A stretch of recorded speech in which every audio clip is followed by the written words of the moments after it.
Bienvenidos, este es nuestro segundo día de ejercicios espirituales. ¿Y cuántos días más llevas de cuarentena? ¿Llevas de confinamiento obligatorio? ¿Llevamos en medio de esta difícil situación? Ya que muchos están resintiendo la falta de ejercicio físico por no poder salir, por las restricciones que hay, lo que necesitamos es ejercitar nuestro espíritu, porque esta situación lo que requiere será una gran, pero gran fortaleza de espíritu. Aquí es donde se va a revelar quién de veras tiene un espíritu fortalecido en la oración, fortalecido en la fe y la esperanza, y quién es pura fachada su religiosidad, porque luego le va a aflorar su egoísmo, su pesimismo. Por eso hay que estar fuertes en el espíritu, porque este tipo de crisis, solo con ese tipo de fortaleza se pueden superar. Me llenaron de esperanza las palabras que leímos apenas en el Evangelio del pasado domingo, que nos hacía alusión a la resurrección de Lázaro. Las palabras en las que Jesús decía: esta enfermedad no es de muerte, es para que se manifieste la gloria de Dios. Fíjate nada más. Como mandado decir para nosotros, esto no es el fin del mundo, esto no es el apocalipsis. Vamos a salir de esto, pero eso sí, la gloria de Dios se va a manifestar precisamente en nuestra debilidad. Necesitamos tener un trasfondo oscuro para que brille más la luz, para que se manifieste más poderosamente la gloria del Señor. Le estamos pidiendo al Señor que traiga tantas soluciones, que haga venir personas que nos ayuden, que se retire la enfermedad, que la providencia no nos deje de asistir. Está muy bien que pidamos eso, pero ¿sabes? Hoy como nunca deberíamos no solo pedir a Dios que mande a otros, sino decir: Señor, aquí estoy yo, si tú me necesitas en medio de esta difícil situación. Por eso este segundo día de ejercicios espirituales quisiera comenzarlo con esa hermosa oración, que la conocemos más bien en forma de canto. La oración de San Francisco de Asís, en la que no le pide al Señor beneficios a su persona, sino que ofrece su persona para realizar las obras de Dios. Te pido que sigas conmigo esta oración que va a aparecer en tu pantalla, y la hagamos juntos, en el nombre del Padre, del Hijo y del Espíritu Santo. Oh Señor, hazme un instrumento de tu paz. Donde hay odio, que lleve yo el amor. Donde haya ofensa, que lleve yo el perdón. Donde haya discordia, que lleve yo la unión. Donde haya duda, que lleve yo la fe. Donde haya error, que lleve yo la verdad. Donde haya desesperación, que lleve yo la alegría. Donde haya tinieblas, que lleve yo la luz. Oh Maestro, haced que no busque tanto ser consolado, sino consolar. Ser comprendido, sino comprender. Ser amado, como amar, porque es dando que se recibe, perdonando que se es perdonado, y muriendo que se resucita a la vida eterna. Ven Espíritu Santo, llena los corazones de tus fieles y enciende en ellos el fuego de tu amor. Envía, Señor, tu Espíritu y todo será de nuevo creado, y se renovará la faz de la tierra. María, trono de la sabiduría y salud de los enfermos, ruega por nosotros. En el nombre del Padre, del Hijo y del Espíritu Santo. Amén. Que esa sea nuestra oración de todos los días. No solo que el Señor nos mande su ayuda y su asistencia, sino que nos muestre los caminos para llegar a aquellos que necesitarán de nuestra ayuda y asistencia. Que el Señor nos haga instrumentos de su paz en medio de esta crisis, donde necesitaremos mucho de la misericordia unos con otros. Y ese es nuestro tema, hermanos. El tema de estos ejercicios espirituales es la misericordia. No es un tema trillado, no es un tema ya visto, es un tema pendiente. Es una asignatura que no hemos pasado todavía. Estamos repitiéndola. Será porque no hemos pasado de nivel. Así, cuando en la escuela repruebas una materia, pues la repites hasta que la pasas. Pues ya nos consideramos aprobados, pasados y bien calificados en cuanto a la misericordia. Entonces no digamos que ya hemos agotado este tema. Otra vez hablar de misericordia. Sí, otra vez. Porque además de ser un diamante que tiene tantas caras, tantas aristas, es algo que todavía no dominamos y es nada menos que el distintivo, la esencia de la vida cristiana. Miren cómo se aman. Deben ser discípulos de ese tal Jesucristo, que encarnó en su vida la misericordia, el amor del Padre. Ayer meditábamos sobre la misericordia en nuestra vida cotidiana, en los muchos aspectos en los que podemos ver que Dios hace misericordia con nosotros, en su creación, en nuestra historia, en los acontecimientos del día a día, en las personas que se han puesto en nuestro camino, y cómo eso debe ser un aliento para corresponder con lo mucho que hemos recibido. Por lo tanto, vamos a proseguir con una de las parábolas claves de la misericordia. Pero primero hagamos una consideración. Hablando de epidemias, la peor epidemia que está asolando a la humanidad no es el VIH, no es el ébola, no es la influenza, ni el coronavirus. La epidemia más grave que azota a la humanidad, ese asesino silencioso que ha penetrado en nuestras vidas y que se contagia, se normaliza y peor, que ni siquiera podemos sentir los síntomas, es la indiferencia. La indiferencia es de los más graves males de nuestro tiempo. Somos muchos seres humanos habitando este planeta, pero en lugar de acercarnos, nos alejamos. Vivimos apretados, vivimos en un hacinamiento tremendo, pero es increíble la distancia que podemos poner de por medio, no en metros, sino en los corazones, en el interés que tenemos los unos por los otros. ¿Cómo estamos viviendo en esta sociedad del descarte? Lo opuesto al amor, podríamos decir, ¿qué es? Así como lo opuesto del día es la noche, lo opuesto del frío es el calor, lo opuesto del negro es el blanco, lo opuesto del amor, ¿qué es? ¿El odio? No, lo opuesto del amor no es el odio. Porque quieras que no, cuando odias a alguien, lo tienes tanto en tu mente, ocupa tanto tus pensamientos, te interesa tanto, estás tan al pendiente de él, que incluso a quien odias, de alguna forma lo amas. Lo opuesto al amor no es el odio, es la indiferencia. Y por eso es en lo que el Señor Jesús pone más énfasis. Jesús se muestra tan misericordioso con los pecadores, y pecados que hoy consideramos tan graves, personas que se dedicaban a situaciones muy inmorales en el ámbito sexual. Jesús es misericordioso. Personas dedicadas a trabajos como el caso de los publicanos, que representan la injusticia social. El Señor es misericordioso con ellos y los llama a su seguimiento. El Señor no se muestra escandalizado ante las fragilidades del ser humano, pero en lo que sí es muy reiterativo es en los pecados de omisión. No tanto en el mal que podemos hacer y del que luego nos podemos arrepentir o que luego podemos reparar. Más bien, el Señor pone especial énfasis en el bien que pudiste hacer y que no lo hiciste. En la oportunidad que dejaste ir, en el hermano que ignoraste.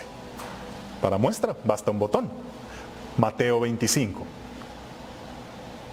El juicio final. Vengan benditos de mi Padre, porque tuve hambre y me diste de comer, tuve sed y me diste de beber, estuve desnudo y me vestiste, enfermo y me visitaste, preso y me fuiste a ver, forastero y me hospedaste. Pero la suerte contraria la correrán aquellos que despojaban de alimento, que golpeaban, que mentían. No, aquellos que pasaban de largo. Tuve hambre y no me diste de comer, tuve sed y no me diste de beber, estuve enfermo y no me asististe, no me visitaste. Pero ¿cuándo te hicimos eso? Es el mayor desconcierto que Jesús señala que tendrán aquellos en el juicio. ¿Pero qué te hicimos, Señor?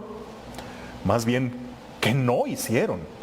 ¿Qué dejaron de hacer a esos hermanos míos más pequeños en los que yo estaba presente? Lo que dejaron de hacer por ellos, me lo dejaron de hacer a mí. Y es que el Señor sabe de lo que estamos hechos, sabe que somos de barro, que somos frágiles, que somos tan propensos al pecado. Por eso es tan misericordioso y nos da la oportunidad una y otra vez de levantarnos cuando cometemos alguna falta. Pero también nos señala lo grave que es dejar pasar una oportunidad de hacer un bien, porque eso es lo primordial. ¿Cuántos cristianos ponen el eje de su moralidad, de su vida cristiana, más en evitar el mal que en hacer el bien que estamos llamados a hacer? De modo que están demasiado preocupados simplemente en no hacer esto, en no ver aquello otro, en evitar esos malos pensamientos, el prevenirse de otro tipo de faltas, pero al parecer están muy despreocupados de las buenas obras que reflejan la misericordia, que reflejan que de veras tenemos el Espíritu de Cristo. ¿Y tú cómo andas en eso de los pecados de omisión? Recuerda, en el juicio, la dureza será para aquellos que no hicieron ese bien que estaba a su alcance. Recuerda que en la parábola de los talentos, el castigo no fue para el siervo que se robó el talento, sino para aquel que lo puso bajo tierra y que no hizo nada pudiéndolo hacer. Analiza varias de las parábolas en donde es la omisión, es la indiferencia lo que pesa en el juicio de Dios. Y qué duro juicio tendría Dios para este mundo, que el Papa Francisco ha denominado como la cultura del descarte, la indiferencia hacia aquellos sectores vulnerables, no productivos de la sociedad. En este mundo donde se promueve como un valor absoluto la libertad, la realización personal, el disfrute, la comodidad. Pero ¿quiénes son los que tienen derecho a eso? Al parecer muchos que no tienen las oportunidades de acceder a todos los servicios y campos en donde puedes desarrollarte como la persona ideal, son descartados, son un estorbo. Deben ser eliminados poco a poco porque estorban al bien y a la comodidad de esos que sí tienen derecho a su espacio, a su realización, a la felicidad. Tan solo consideremos cuántos pobres, cuántos indigentes circundan en aquellas áreas donde unos se sientan cómodamente a tomarse un café, que ese café lo que cuesta podría alimentar a una familia pobre, un solo café, no se diga un desayunito en las mesitas aquellas donde se desayuna tan rico mientras van pasando indigentes a pedir una monedita y ven los apetitosos platillos de los que ellos nunca participarán. ¿Cuál es nuestra actitud? Quien todavía tiene algo de compasión, le ofrece una monedita. Acepta la molestia de que le lleguen a importunar y todavía se saca algo del bolsillo, pero ¿cuántos más? Ni siquiera una mirada, ni siquiera responderles un disculpe, no tengo, disculpe en otra ocasión o tenga. El castigo es su indiferencia, su trato inhumano. Vivimos en esa cultura del descarte. Y miren, les comparto este párrafo de la Evangelii Gaudium, número 54, donde el Papa señala: se ha desarrollado una globalización de la indiferencia. Casi sin advertirlo, nos volvemos incapaces de compadecernos ante los clamores de los otros. Ya no lloramos ante el drama de los demás, ni nos interesa cuidarlos, como si todo fuera una responsabilidad ajena que no nos incumbe. La cultura del bienestar nos anestesia y perdemos la calma si el mercado ofrece algo que todavía no hemos comprado. Mientras todas esas vidas truncadas por falta de posibilidades nos parecen un mero espectáculo que de ninguna manera nos altera. Una pregunta que debes hacerte muy seriamente, muy seriamente. Un síntoma que te debe preocupar más que los síntomas de COVID-19 es: ¿has perdido la sensibilidad ante el dolor ajeno? A nivel familiar, a nivel social. Oye, tú puedes sentirte a gusto mientras sabes que hay alguien en casa que se siente totalmente desdichado. Tú, hombre de la casa, sabes que tu esposa se siente sola, se siente triste, y tú puedes sentirte a gusto así. No te preguntes si tú eres feliz. Pregúntate si son felices quienes viven contigo. Pero me sorprende ver tantos que pueden perfectamente sentirse a gusto, mientras los demás, por culpa de su indiferencia, de su egoísmo, de su desprecio, viven de una forma tan miserable. Primero pensábamos que era muy triste vivir solos, hasta que te das cuenta que es más triste aún vivir con alguien que te hace sentir solo.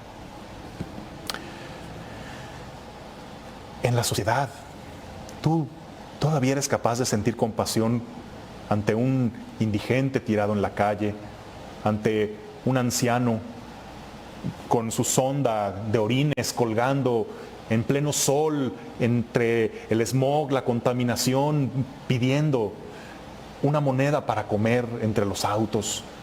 ¿Qué sientes tú al ver a los migrantes? ¿Ya nos hemos acostumbrado a eso?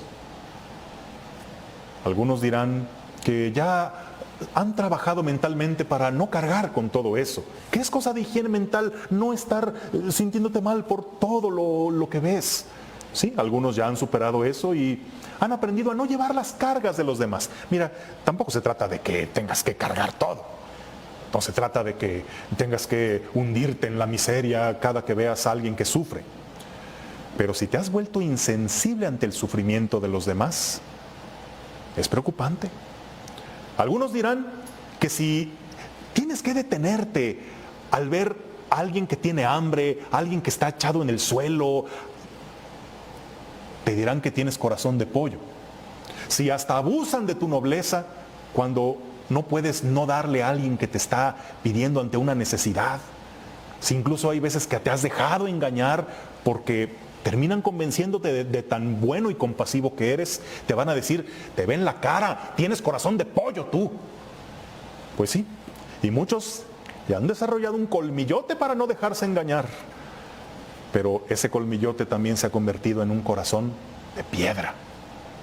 Y prefiero yo mil veces, que me digan que tengo corazón de pollo, a llegar a tener cardioesclerosis, corazón de piedra, un corazón incapaz de sentir, un corazón indiferente. Eso sí, que sería una enfermedad mortal que yo no quiero padecer. ¿Y tú? ¿Tú la estás padeciendo? Estamos en esta parte primera de nuestros ejercicios que es el ver con los ojos del Padre. Viendo este panorama de la realidad, la terrible epidemia de la indiferencia, ante esto, la Iglesia ha acuñado un nuevo término ya muy citado en sus nuevos documentos y planes pastorales y que ahora traemos a colación. Un término llamado la samaritaneidad. Esta sí que es palabra nueva. Búscala en un diccionario, en una enciclopedia, no la vas a encontrar. Es más, googleala. Dicen que Google lo sabe todo.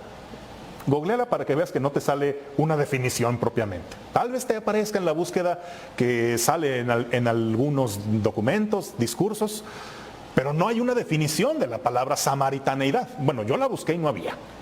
Es una palabra nueva. Entonces, si la Iglesia nos está llamando a vivir la samaritaneidad, tenemos que ir a la fuente. La inspiración de esta palabra, que es la actitud que la Iglesia nos llama a vivir, está inspirada en la parábola del buen samaritano, que la encontramos en Lucas, capítulo 10, versículos del 25 al 37. Vamos a darle lectura meditada. Ya entramos a la parte de juzgar con los criterios del Hijo, para ver desde la óptica del Evangelio esta realidad que hemos mencionado. Escuchemos.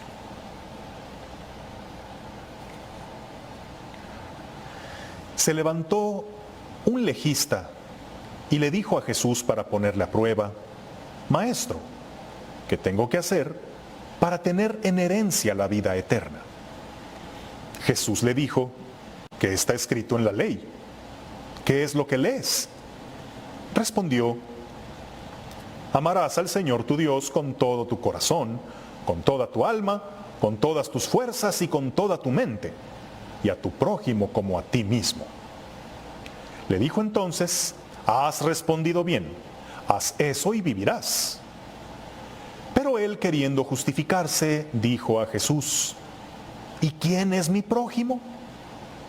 Jesús respondió: bajaba un hombre de Jerusalén a Jericó, y cayó en manos de salteadores, que después de despojarle y darle una paliza, se fueron, dejándolo medio muerto. Casualmente, bajaba por aquel camino un sacerdote, y al verlo dio un rodeo.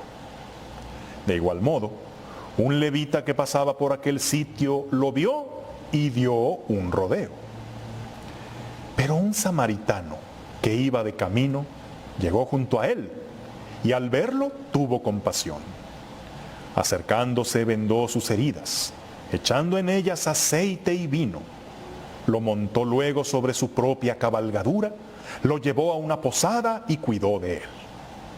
Al día siguiente, sacó 2 denarios y se los dio al posadero, diciendo: cuida de él, y si gastas algo más, te lo pagaré cuando regrese. ¿Quién de estos 3 te parece que fue prójimo del que cayó en manos de los salteadores? Él dijo: el que practicó la misericordia con él.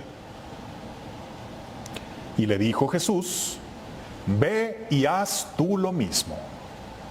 Palabra del Señor. Para llegar a la conclusión de qué significa la samaritaneidad, vamos analizando varios de los puntos desarrollados en esta parábola, pero eso lo haremos después de una breve pausa, mientras vuelve en tu propia Biblia a dar una lectura a este bellísimo texto que enseguida vamos a desentrañar. Enseguida regresamos.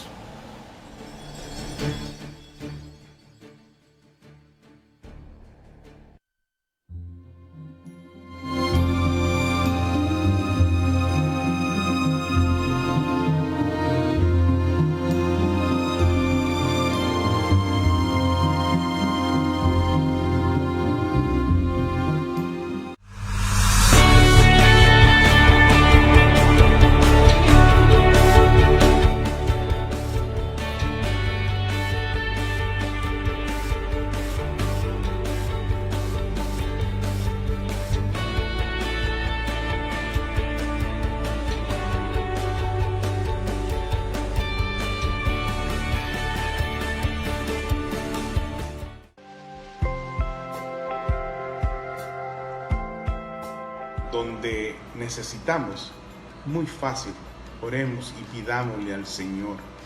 Leamos el Salmo 23, leamos la oración que Dios nos mandó por medio de sus discípulos. Una parte que dice, líbranos de todo mal, líbranos de todo mal. Cuando nosotros lo pedimos de todo corazón, tenemos la protección del Señor, no necesitamos más. Pero aprovechemos estos momentos para estar en familia, oremos en familia. Cuando las familias cantan, cuando las familias oran, bendicen al Señor y Él derrama sus bendiciones en nosotros. Así es que hay tiempos difíciles, señores, pero si Dios está con nosotros, nada nos va a faltar, nada nos va a molestar.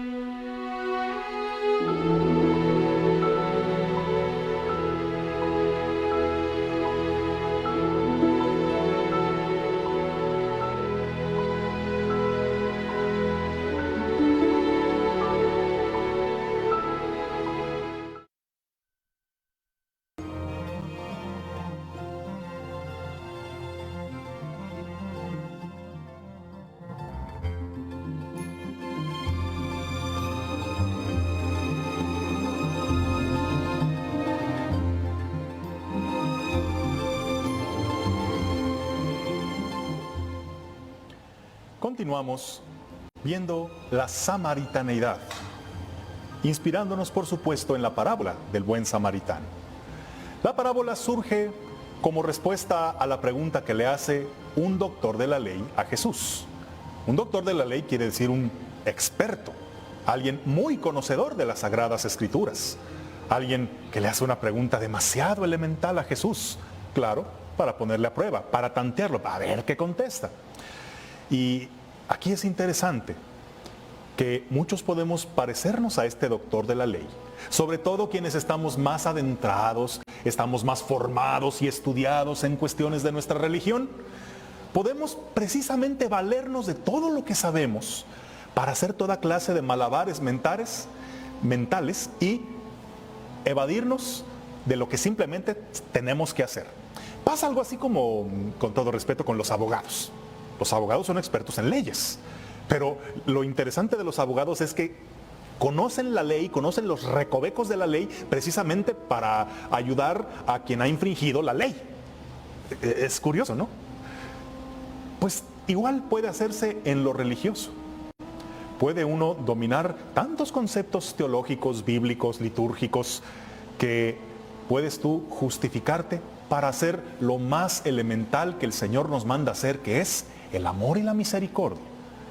Esto era lo que pasaba con los fariseos, con los que Jesús tanto se confrontaba. Entonces, Jesús le pone el dedo en la llaga, poniendo un ejemplo que les va a doler, pero es para que entiendan así de sencillo en qué consiste hacer la voluntad de Dios. Y cuenta un relato, el relato de un hombre cualquiera, que puede ser tú, que puedo ser yo, que nos dice algo significativo. Iba bajando de Jerusalén a Jericó. Esto no es solamente un señalamiento geográfico, esto tiene un significado teológico, porque bíblicamente se sube a un lugar sagrado y se baja a un lugar vergonzoso, se baja cuando el punto de llegada no es algo bueno. Sí, geográficamente, para llegar a Jerusalén se sube, para llegar a Jericó se baja, pero aquí estamos hablando de que aquel hombre iba de bajada, como tantos podemos en este momento ir de bajada en la vida.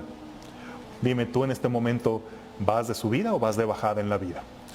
¿Vas alejándote de Dios? ¿Vas alejándote de la comunidad? ¿Vas alejándote de tus ideales? Cuando vamos de subida, ¿qué importa si vamos en el comienzo del camino? Pero la importancia es la dirección hacia la que vamos. El problema es que si ya estás en la cima, pero ahora vas de bajada, vas alejándote cada vez más de la ciudad santa, de Jerusalén, que representa todo lo bueno, todo lo noble, a lo que debemos llegar, y siempre cuesta arriba, con esfuerzo. Pero si ya nomás nos estamos dejando ir, nos estamos dejando caer, nos vamos alejando progresivamente del buen camino, vamos de bajada. Y generalmente cuando vamos de bajada es que nos encontramos a esos asaltantes. Unos asaltantes llegaron, lo despojaron de todo y lo dejaron medio muerto.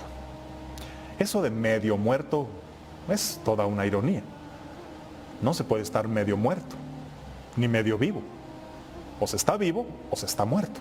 Así como no se puede decir que se está media embarazada, pues no. O se está vivo o se está muerto.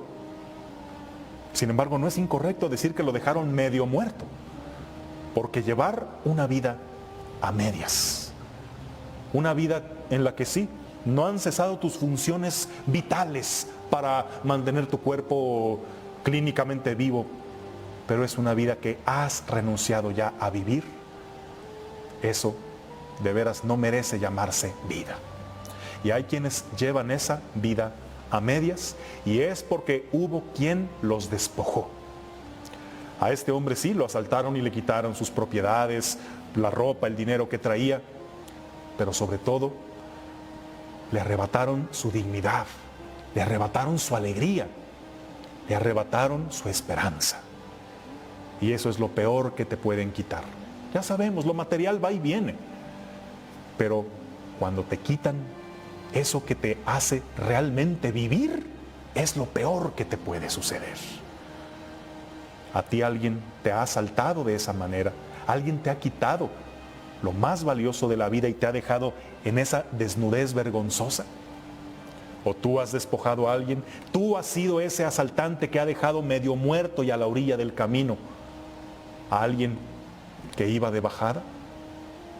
Pero ya quisieran que los asaltantes no son los peores villanos de esta historia, porque por el camino pasaron dos que fueron incluso peores que ellos. Sí, el sacerdote y el levita. Y duele decirlo, duele decir que un sacerdote. Y sí, yo sacerdote puedo justificarme, no, pero se refiere a un sacerdote de aquellos del Antiguo Testamento. No vayas a pensar que un padrecito de la iglesia de ahorita. No, pues, y también puede aplicar un sacerdote, un presbítero, un obispo de la iglesia católica, de la iglesia de Cristo, también puede sentirse aludido. Ellos fueron peores que los asaltantes. ¿Por qué? Los asaltantes iban a lo que iban. Ellos ya tenían su mal modo de vivir. Pero el sacerdote y el levita, uno encargado del culto, encargado de dar la gloria a Dios, y el otro levita, el asistente del sacerdote, el que estaba al cuidado de las cosas sagradas, ellos por su condición eran los que más se suponía tuvieron que haberle ayudado. Y es que, de veras, lo que más lastima no es lo que te hacen tus enemigos, sino lo que te dejan de hacer los que se supone son tus amigos o los que son familia. Ahora sí que con estos amigos, ¿para qué quiero enemigos? ¿Verdad? Eso es lo que más lastima. Que quien se supone debería detenerse a ayudarte y compadecerse de ti, y podrías tú contar con ellos, se supone que podrías contar con ellos, no lo hicieron. Prefirieron pasarse de largo. Y no es que no lo hayan visto, pero como les decía, tenían sobradas razones para no detenerse. El sacerdote sabía que él se estaba dirigiendo a Jerusalén y tenía que llegar con toda la pureza para ir y ofrecer sus sacrificios, pero si tenía contacto con un cadáver o contacto con la sangre, eso le hacía incurrir en impureza ritual. Entonces él prefería preservar esa pureza ritual con tal de no presentarse impuro ante Dios, que socorrer a un hermano que estaba moribundo en el camino. Fíjense nomás el razonamiento que hizo ante Dios. O sea, prefiero quedar mal con ese moribundo, compatriota mío, que con Dios, porque seguramente a Dios lo que más le preocupa es la pureza de mis manos, que no se contaminen con la sangre. Y es que podemos llegar a ese tipo de razonamientos, podemos ponernos tantas excusas para caer en la indiferencia. Dime, ¿tú cuántas excusas llegas a ponerte para decir, es que, ¿por qué tengo yo que ayudarle? A ver, ¿por qué yo lo tengo que hacer? Es que para eso está el gobierno, para eso está la iglesia, es que ha de tener familia, es que seguramente ya comió, es que hace un mes le dieron 1 kilo de frijoles, todavía ha de tener. ¿Verdad que nos hacemos cada razonamiento para decir que no nos toca, cuando simplemente lo tenemos que hacer? ¿Por qué tantas razones? ¿Por qué tantos peros? ¿Por qué tantas barreras? Simplemente tendríamos que hacerlo sin ponernos tantas razones. Fueron peores que los asaltantes, el sacerdote y el levita, porque los asaltantes eran declaradamente criminales, pero aquellos que navegaban con bandera de buenos, de puros, son los que tuvieron que haberlo auxiliado y no lo hicieron. Pero aquí es donde entra en escena el samaritano. ¿Quiénes eran los samaritanos? Bueno, históricamente sabremos que los samaritanos eran la parte que quedó en el reino del norte, si conocemos algo de historia en el Antiguo Testamento, cuando ocurrió el gran cisma político y religioso, donde el pueblo de Israel se dividió en las 10 tribus del norte y las 2 tribus del sur, se dividió la capital entre Jerusalén y Samaria. Pues además de muchas divisiones y conflictos de tipo político, también pues hubo un cisma de tipo religioso, lo cual hizo entre un pueblo y otro que creciera la enemistad. Y pues por muchas razones históricas, estos eran enemigos. Asumimos que el hombre de la parábola era judío y el que pasaba, al ser samaritano, tenía delante de él a un enemigo. Yo solo quiero preguntarte, ¿tú qué harías si fueras pasando y vieras a un enemigo tuyo en desventaja? Así, que lo vieras tirado como para llegar y rematarlo, o mínimo para llegar a escupirle o burlarte de él. A ver, ¿tú qué harías? De ver a tu peor enemigo en mala situación, en desventaja.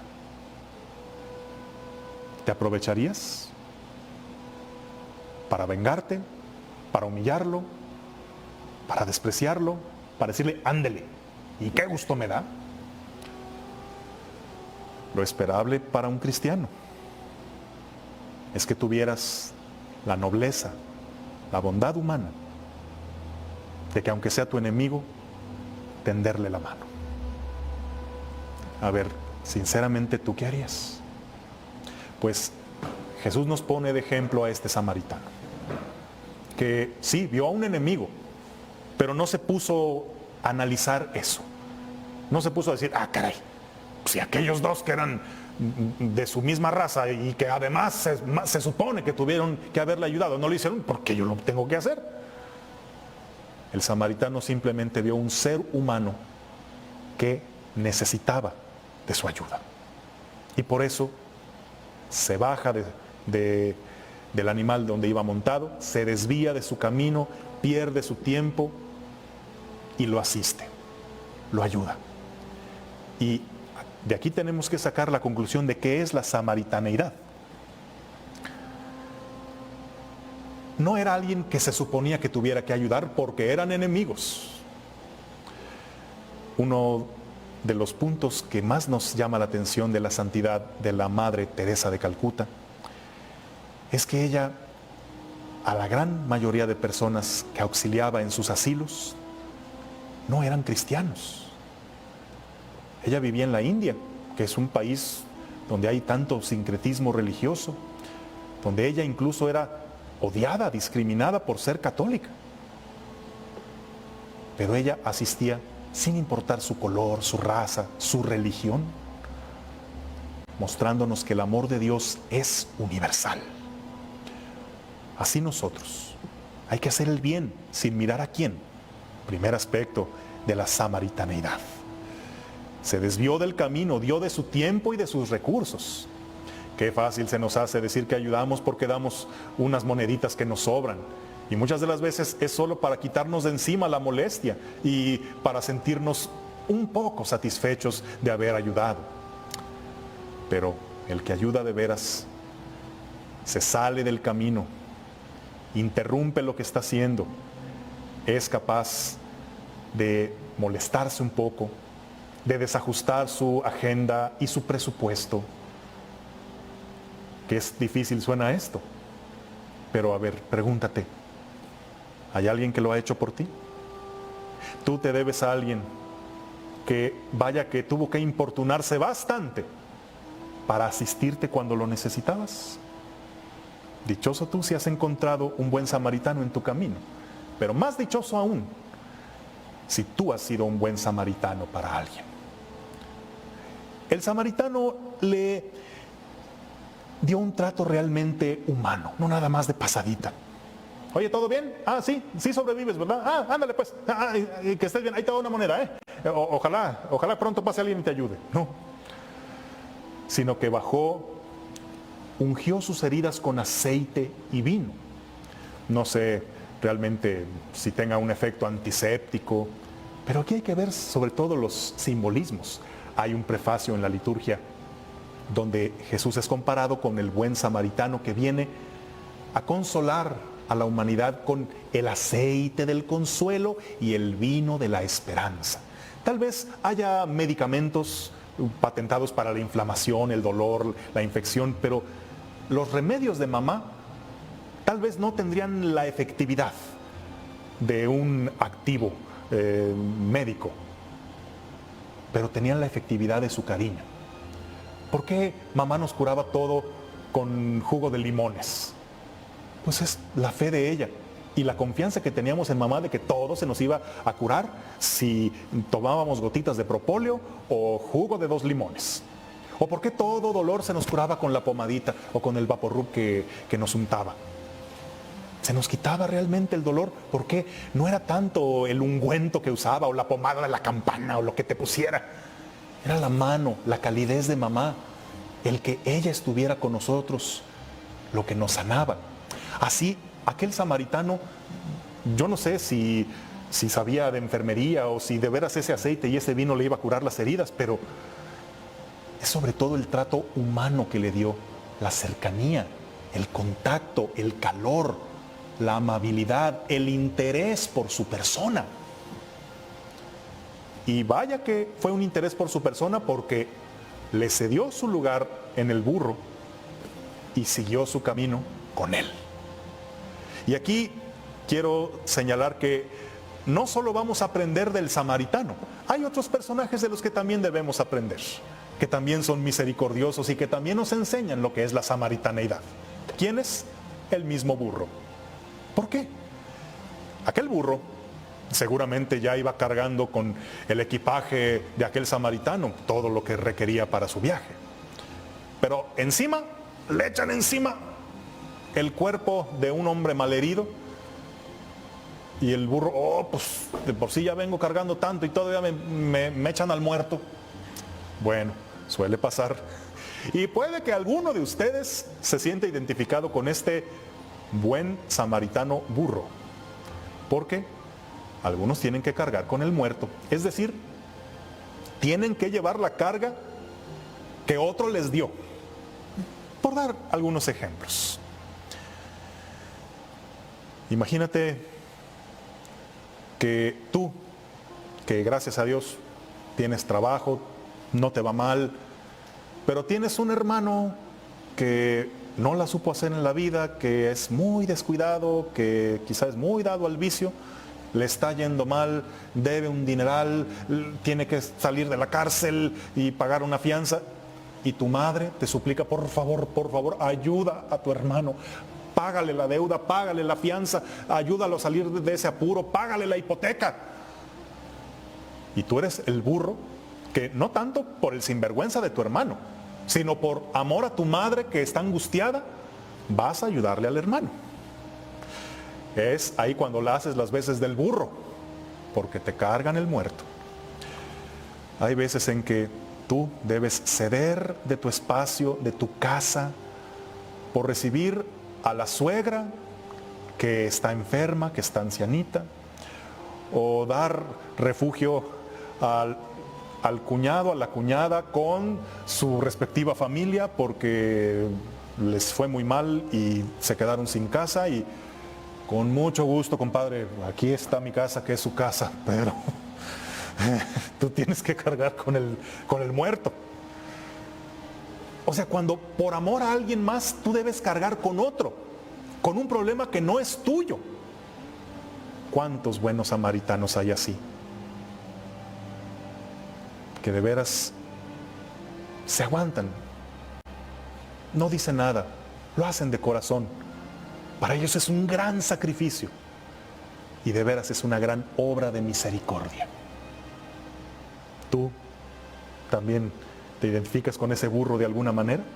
¿Tú por amor a alguien más o porque así lo implica la situación, eres tú el que debe pagar el pato o cargar el muerto que otro te puso encima?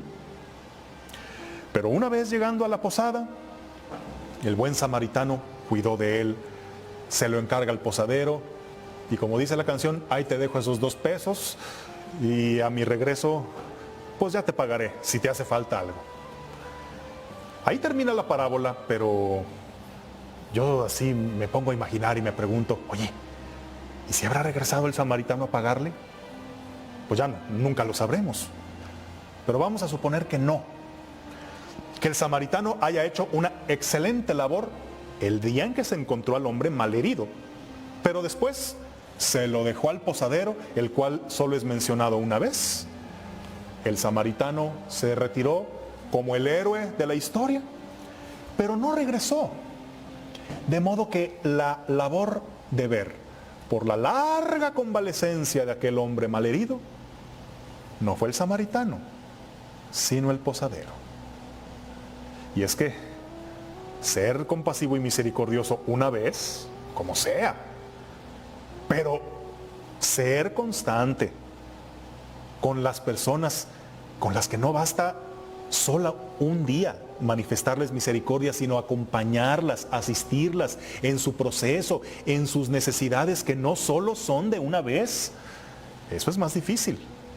No hay que ser solo buenos samaritanos, también hay que ser buenos posaderos. El posadero habrá tenido que cuidar de aquel hombre varios días, semanas, meses, no sabemos cuánto, y poner de su espacio, poner de su bolsillo. Aquí quiero pensar en una situación que se da con tanta frecuencia. Si una mamá de 10 hijos se pone muy enferma, ahí van todos como buenos samaritanos. ¿Qué le falta a mi mamá? Hay que llevarla al hospital. ¿Y quién se va a quedar esta noche? Sí, yo pago, yo pongo. Un día o una semana, lo que fue. Pero pasa el susto, pasa la emergencia y toda la responsabilidad va a recaer ¿sobre quién?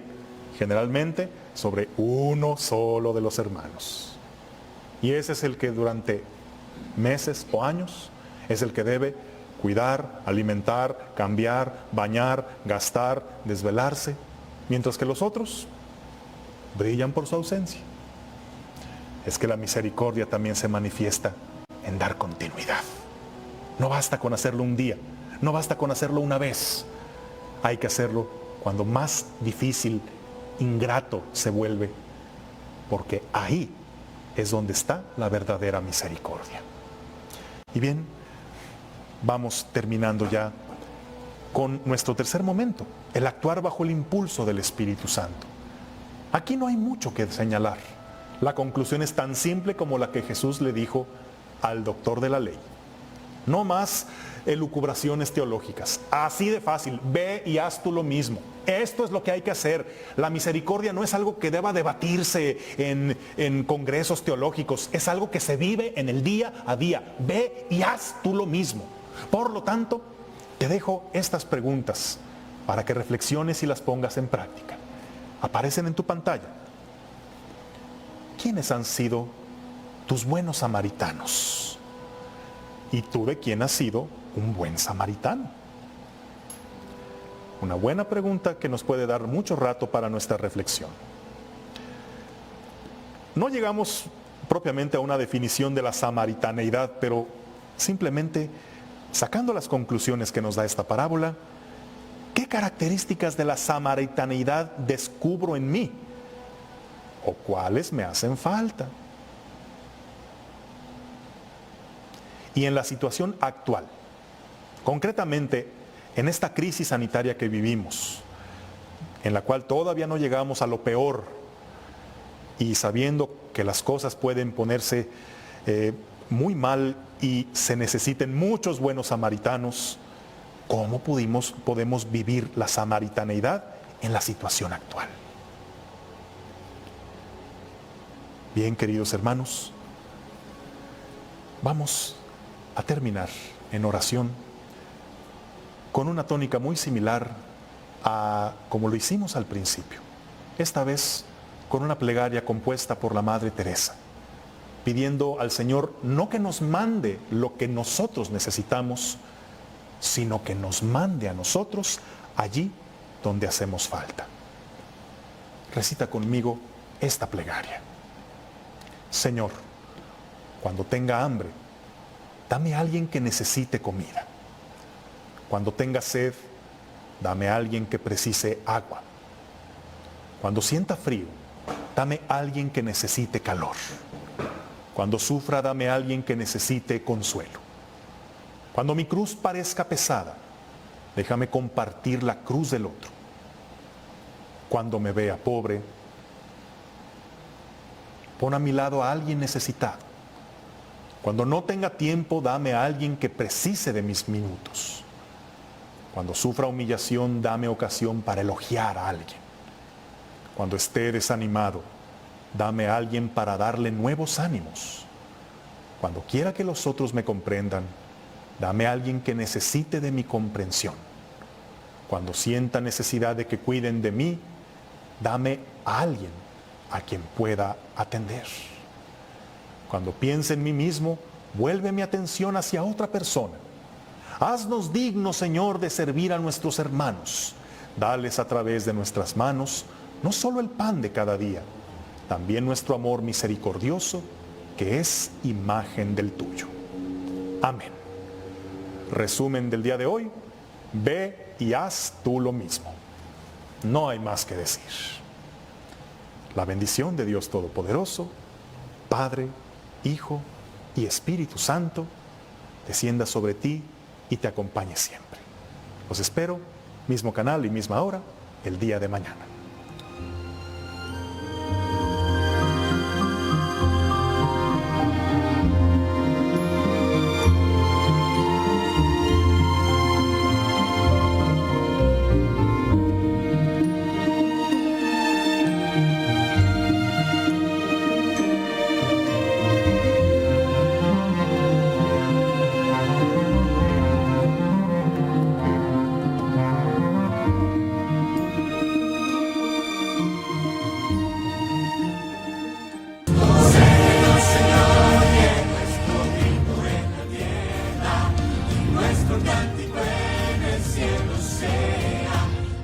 Cristo.